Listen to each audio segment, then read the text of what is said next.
I've told this story maybe 4 times since it happened, and every time I get to the middle of it, my voice does something I can't control. So bear with me. I'm going to tell it the way I remember it, and I remember all of it, because it was the kind of day that scratches itself into you. My name doesn't matter much. I was a tour guide back then, 26 years old, working the square outside the palace gates in the capital of Valdoria, a small kingdom older than most, the kind of place where the stone remembers more than the people do. If you've never been, picture wide gray streets, a river the color of pewter, and at the heart of it all, Aldergate Palace, with its black iron fences and its guards who stand so still you start to wonder if they're breathing. That's where I met him. Well, met is a strong word. You don't meet the guards. You stand near them and you talk about them to the tourists and they never once look at you. His name, I learned later, was Corporal Elias Vane, but that morning he was just post 7 to me, the tall one on the left of the main arch. It was a Tuesday in early June. I remember because Tuesdays were slow and I liked slow.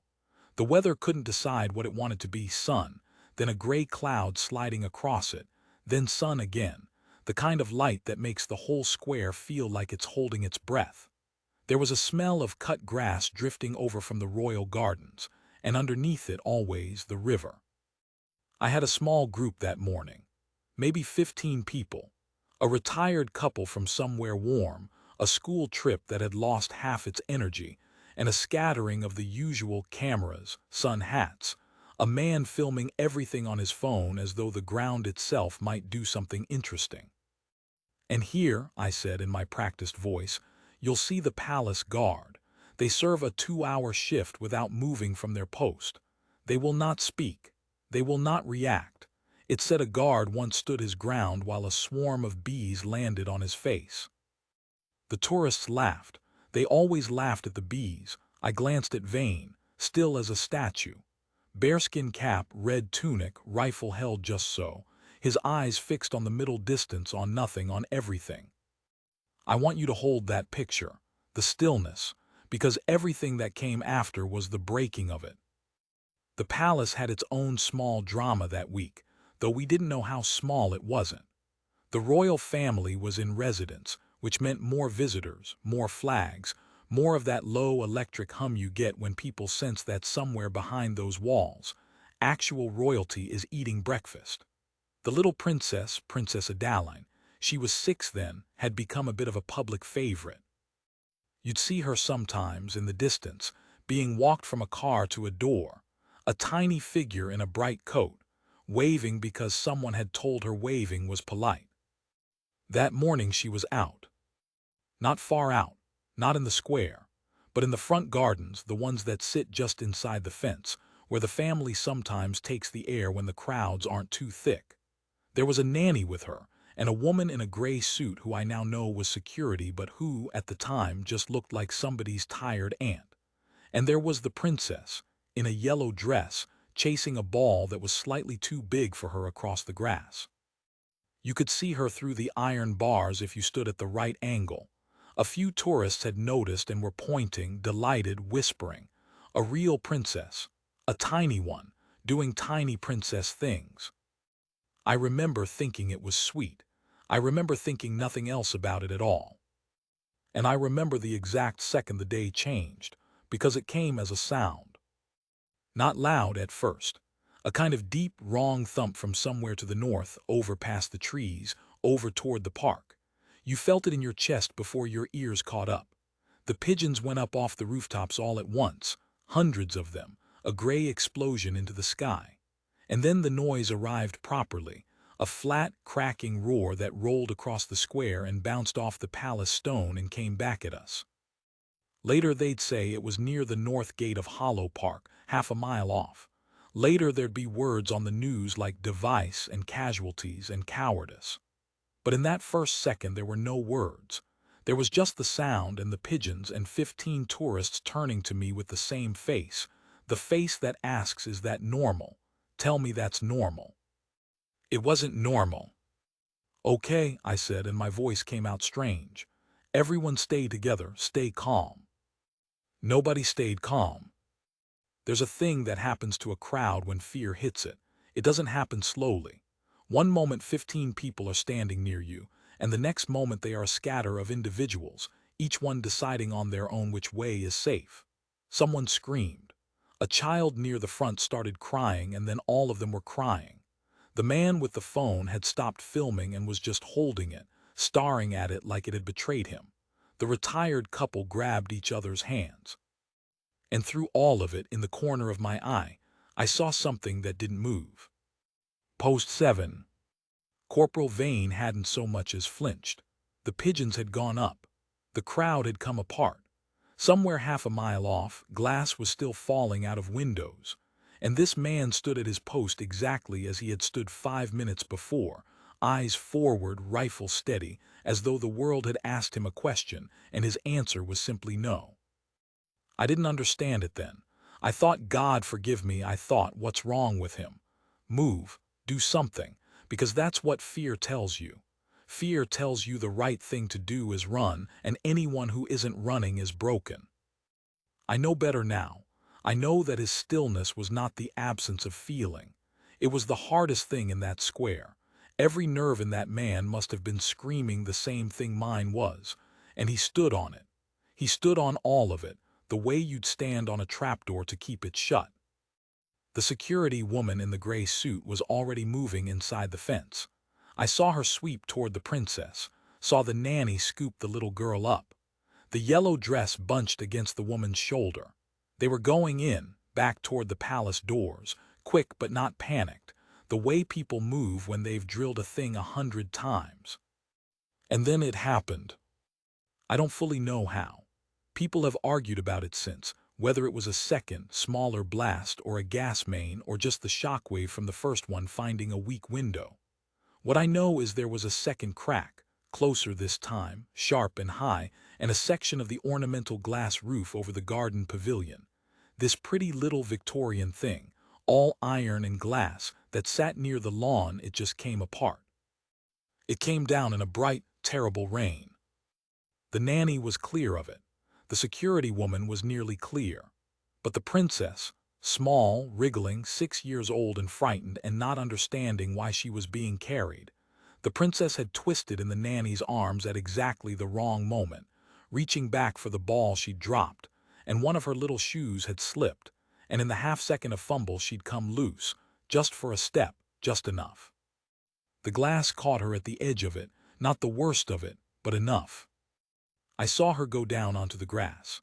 I saw the nanny's mouth open in a scream I couldn't hear over the noise in the square. And I saw the security woman spin back, and I saw, in that gap, a stretch of open lawn between the fallen glass and the little girl, glittering and sharp, that no one could cross fast without. Post 7 moved. I have never in my life seen a person move like that from perfect stillness. There was no wind-up, no hesitation, no human moment of should I. One instant Corporal Vane was a statue at the arch, and the next he was over the low inner rail and across the grass, rifle already slung, boots tearing up turf, straight through the glittering mess toward the small yellow shape on the ground. He wasn't supposed to. Understand that. Every rule that man had ever been given said hold your post. His entire identity, the thing that made him a palace guard and not just a soldier in a nice coat, was that he did not break. Not for bees, not for hecklers, not for anything. He broke for her. I'll tell you the rest in part 2. But I need you to sit for a second with the picture I can't shake, even now, all these years later. A square full of people running away from the danger. And one man in a red coat running straight into it. End of part 1 approx. 1,500 words shown. Full part 1 continues below. Let me slow it down because the memory does, right at that point. Everything up to Vane moving happened in maybe 10 seconds, but the crossing of that lawn, that I remember frame by frame.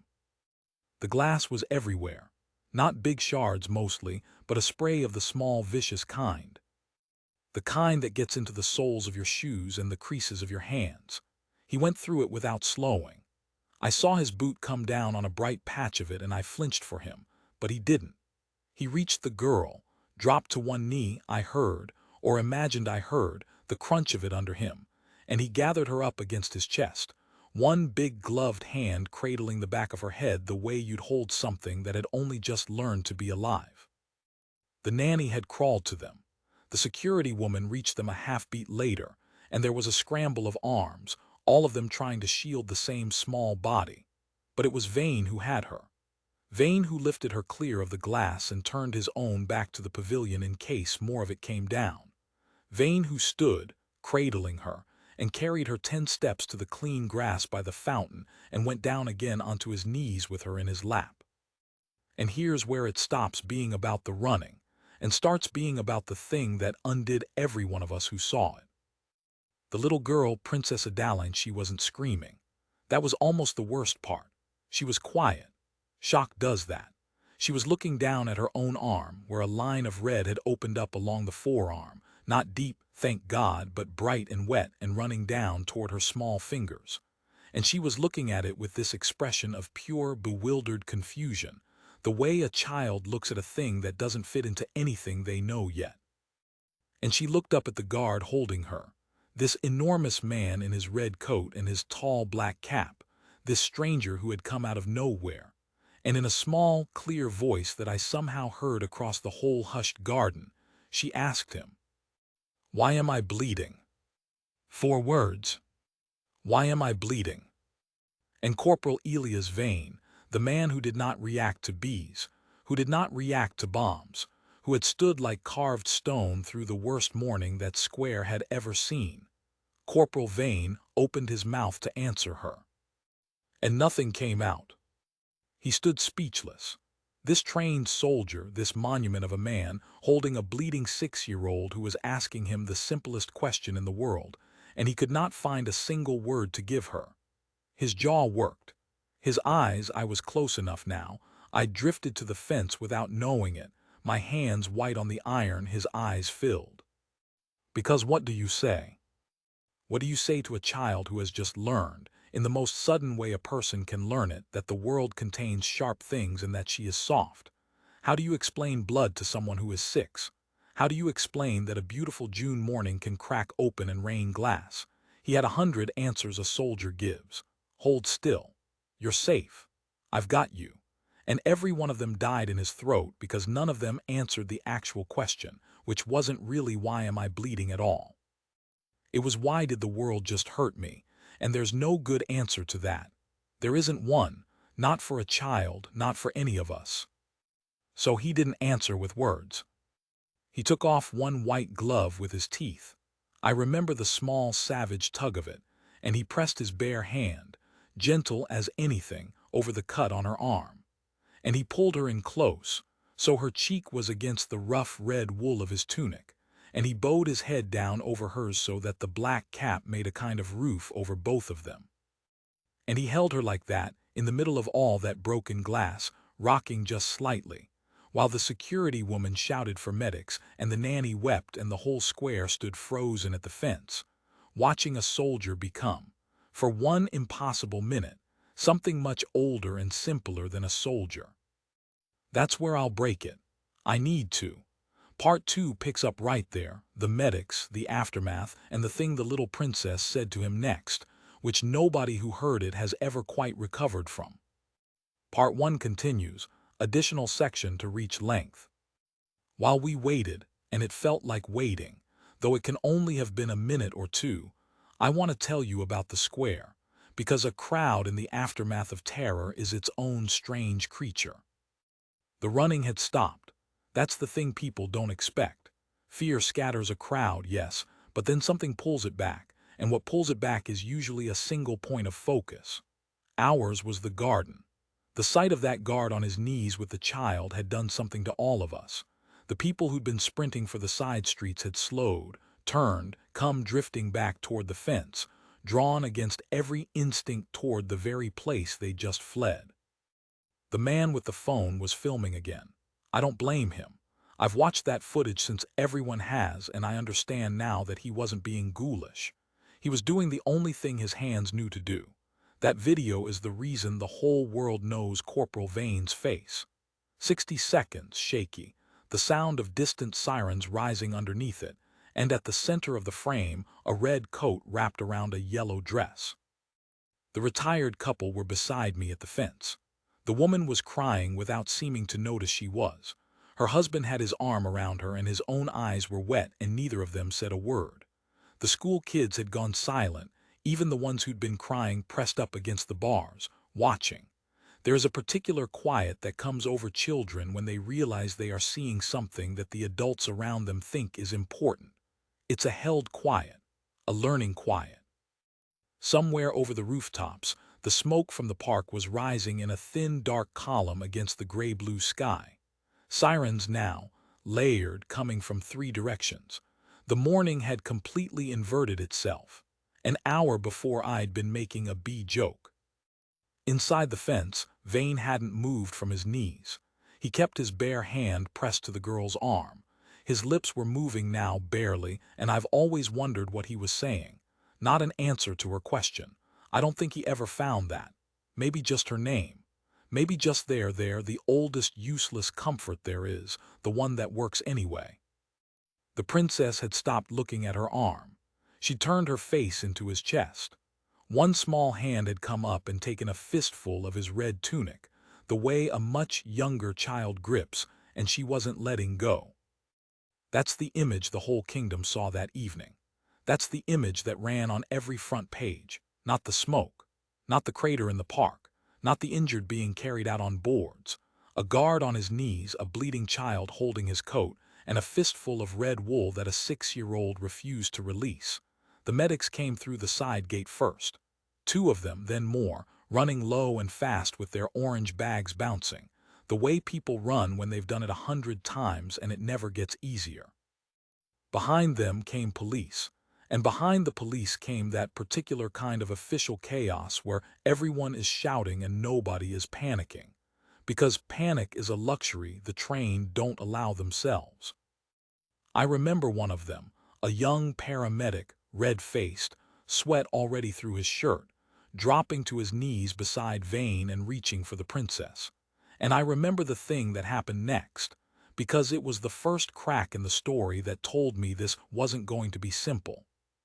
She wouldn't let go of him.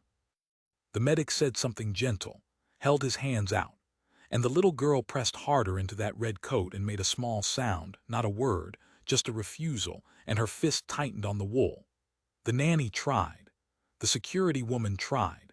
And this child, 6 years old, bleeding in shock, looked at all of them and turned her face away and held on to the one thing in that whole broken morning that had come toward her instead of away.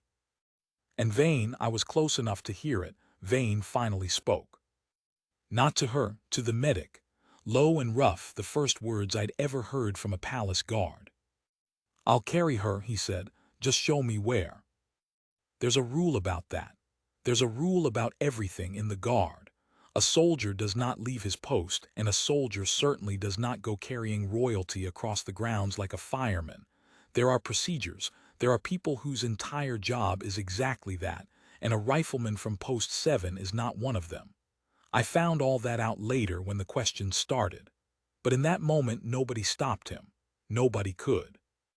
Because the girl wasn't going to go any other way, and everyone in that garden could see it.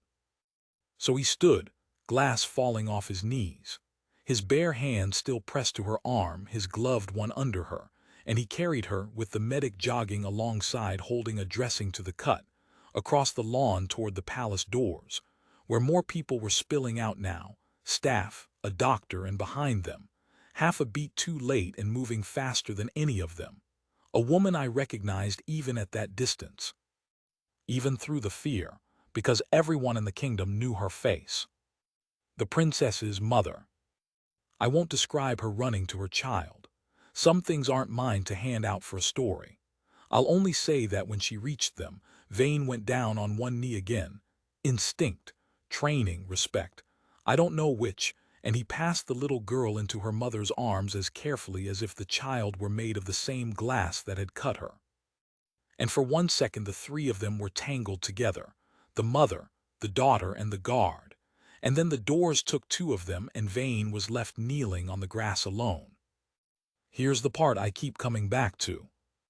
As her mother carried her in, the princess looked back over her shoulder, past all the adults, past the doctors and the shouting and the sirens. She looked back and found Vane kneeling there in his ruined coat, and she said something to him. The footage catches it barely. People have played it slowed down, turned up, argued over it. But I was there and I heard it clean, and I'll tell you exactly what she said. She said, "You didn't answer me." And then the doors closed. "You didn't answer me." She was right. He never had. She'd asked him why she was bleeding and he'd had no words, and now she was being carried away still not knowing, and the last thing she gave him was a 6-year-old's honest little accusation. "You didn't answer me." As though of all the frightening things that had happened, the unanswered question was the one that stuck.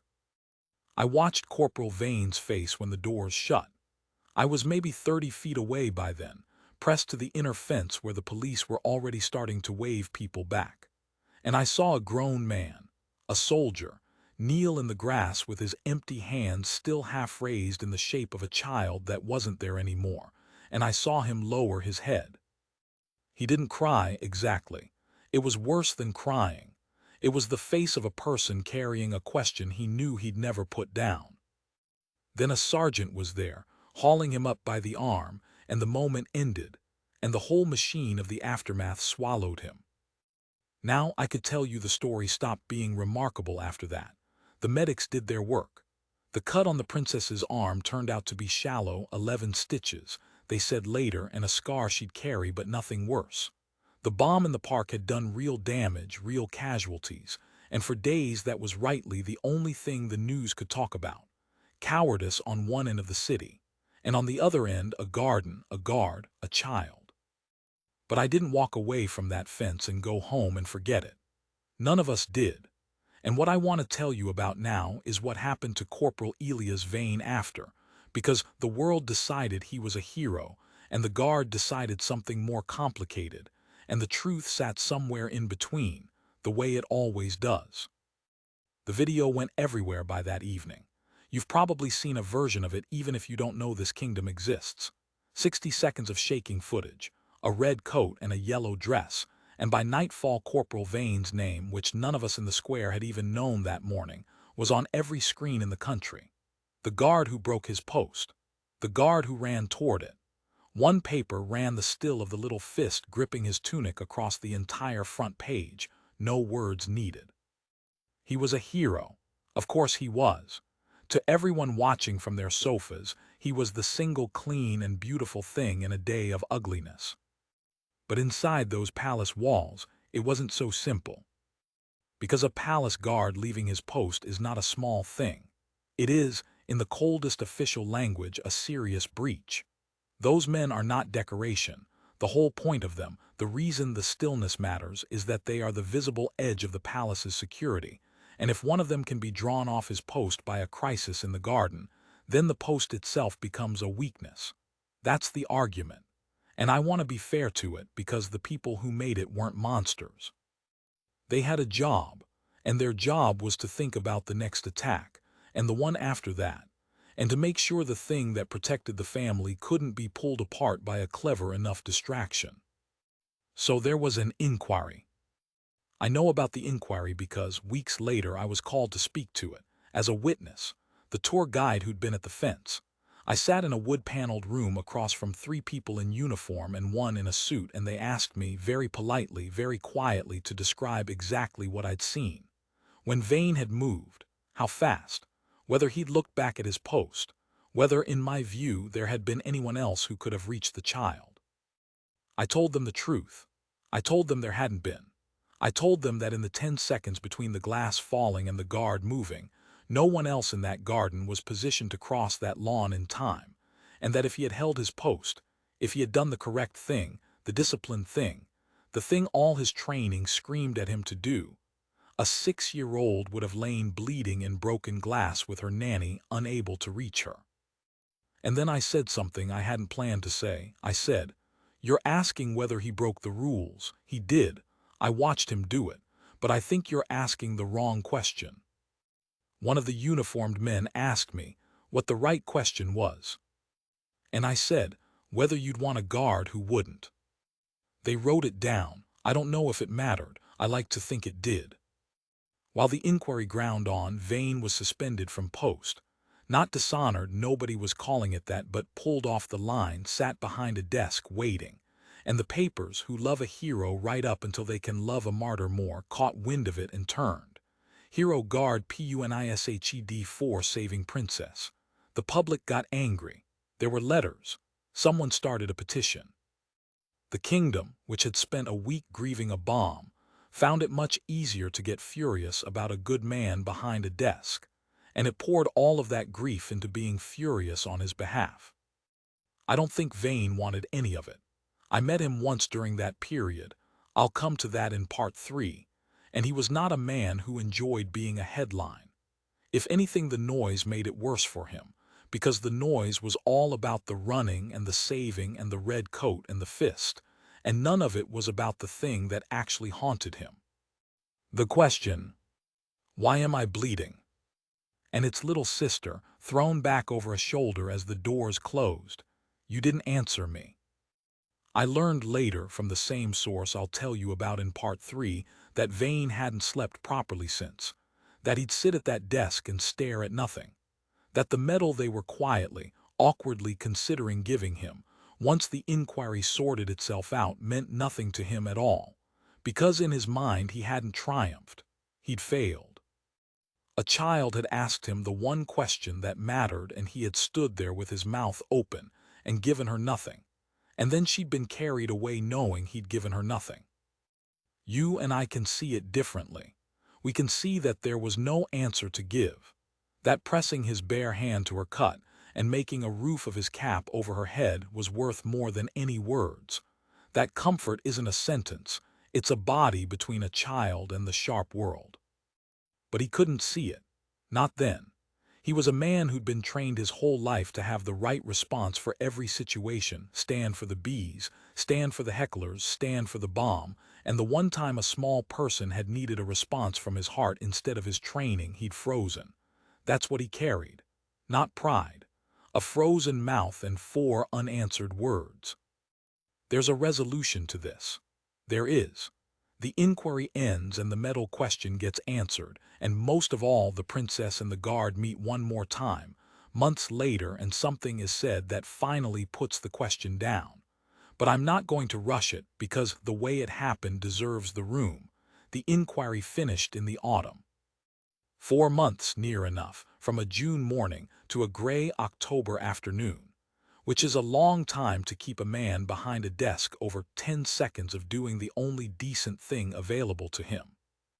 The finding, when it came, was one of those careful official sentences that says 3 things at once.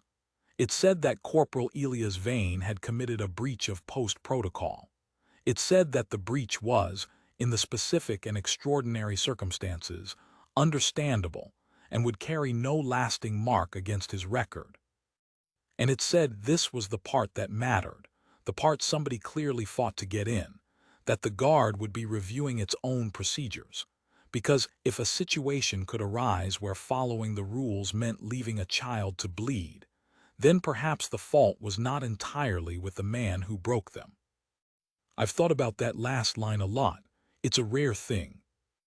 An institution admitting that its rules might have a hole in them shaped exactly like a person's conscience. They dressed it up in careful language, but that's what it said. He broke a rule that should not have been able to trap a good man like that.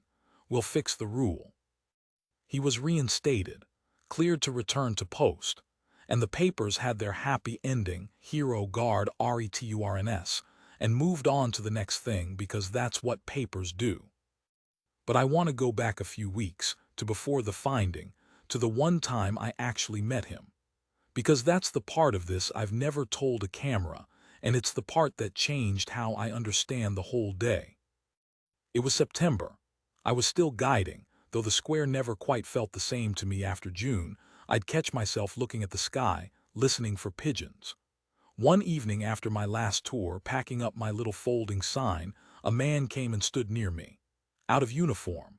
Just a jacket and jeans and a face I almost didn't place because I'd only ever seen it under a tall black cap, staring at nothing. "You spoke at the inquiry," he said, "not a question." I said I had. "They told me what you said, the right question thing." He looked out at the palace, at the arch, at post 7 where another guard now stood as still as he once had. I wanted to say thank you for getting it right when I couldn't. We ended up walking down by the river. I won't pretend we became friends. We didn't, not really. We were two people the same day had run over from different directions. But he talked, that evening, more than I think he'd talked to anyone. And what he talked about wasn't the running, or the glass, or the medal they were dangling, or the papers. It was the question. "She asked me why she was bleeding," he said, watching the pewter water go by. "And I've been a soldier 11 years. I've had answers for everything, drills for everything. And a 6-year-old asks me a plain question and I've got nothing. Nothing. I opened my mouth and there was just air. I told him what I've told you, that there was no answer, that no one could have answered it, that the hand on her arm and the cap over her head was the answer, the only true one." He shook his head. "You don't have kids," he said, not unkindly. "When you do, you'll understand. They ask you the impossible thing and they trust you to have it, and I didn't have it." And then she said. He stopped. His jaw did the thing I'd seen it do in the garden. She said I didn't answer her, and she was right. And they carried her off, and I thought, that's it, that's the last thing that child will ever have from me. A stranger who let her down. I didn't know what to say to that, so I didn't say anything.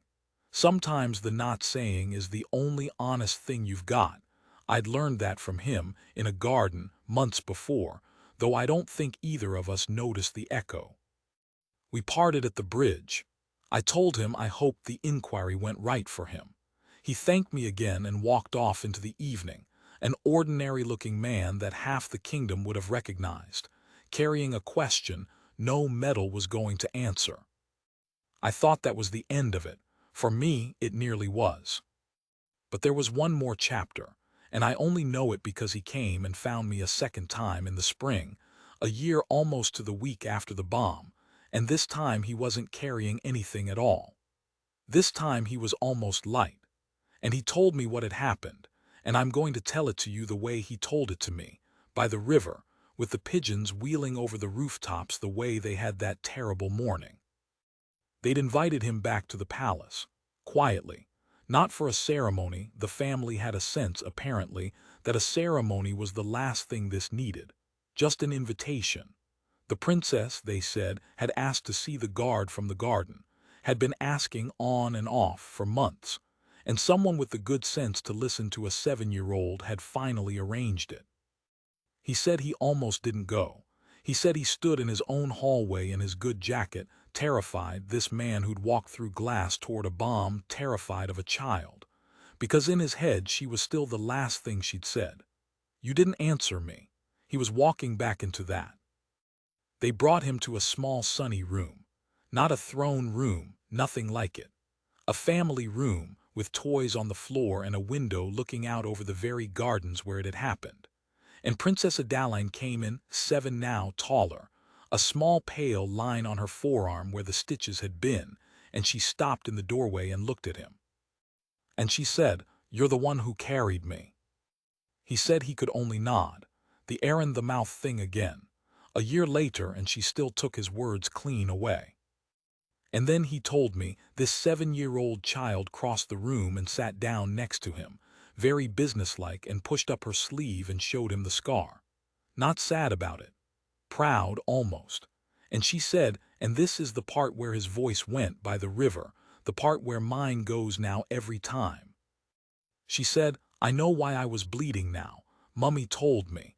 A window broke because a bad man did a bad thing far away and a piece of it cut me. And you ran through all the sharp bits so it wouldn't cut me more." She looked at him very seriously. "You did answer me. You just answered with your hands instead of your mouth. Mummy said some answers are like that. Some answers are like that." He said he sat in that sunny room with a 7-year-old and a year's worth of frozen guilt just came apart. Quietly.